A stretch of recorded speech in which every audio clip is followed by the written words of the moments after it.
Wewe bwana, njia sitatua. Unaona tufanyaje hii maisha bwana? Sasa na tukiomba msaada, unajua Wakenya wanaweza kusaidia.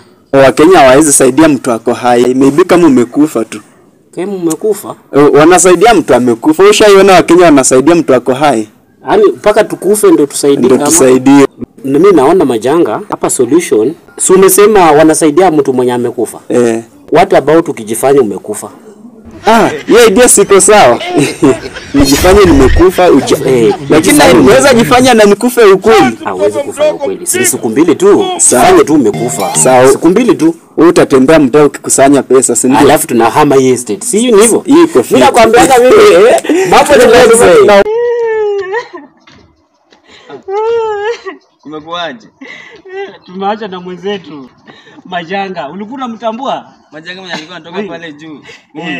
Alicollapse bana. Huyu jamaa alikuwa anakaa hapa kwa estate hapa hivi. Tumepoteza. Sasa nafanya mchango kidogo chochote chenye uko nacho. Venye naongea saa hii amekaa mocha siku mbili. Weka tu pochi la biashara. Nambari ya simu 07 02 54. Majanga alikuwa msee wetu wa nguvu sana. Tupange tuende tumcheki huko hivyo mochari yangu. Bana. Acha tuende leo, at least wewe tumwangalie. Bana, unajua alikuwa msee wetu, hatuwezi tukamwacha hivyo. Majanga.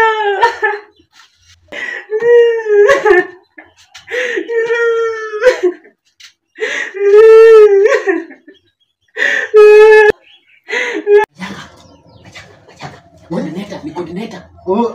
Ni wewe? Unasemaje? Huku ndani maisha ni ngumu bwana, sinjaa itaniua bwana. Nikwambia. Unaona venye nimekonda? Majanga umia, lakini nakwambia aje dili imeivana. Umefikisha pesa ngapi saa hii? 60k. 60k?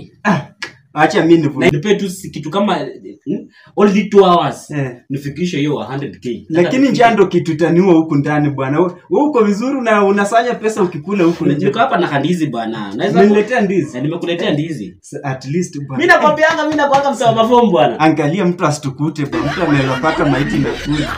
Angalia mtu anaweza. Madaktari poko hata waangaliange wagonjwa ama ndizi imeivana. Huyu kijana mdogo alikufa aje? Kijana mdogo anakufa aje? Inafaa tumfanyie postmortem. Kisu nilikuwa nayo, tafanya. Wewe, mimi sijakufa bwana.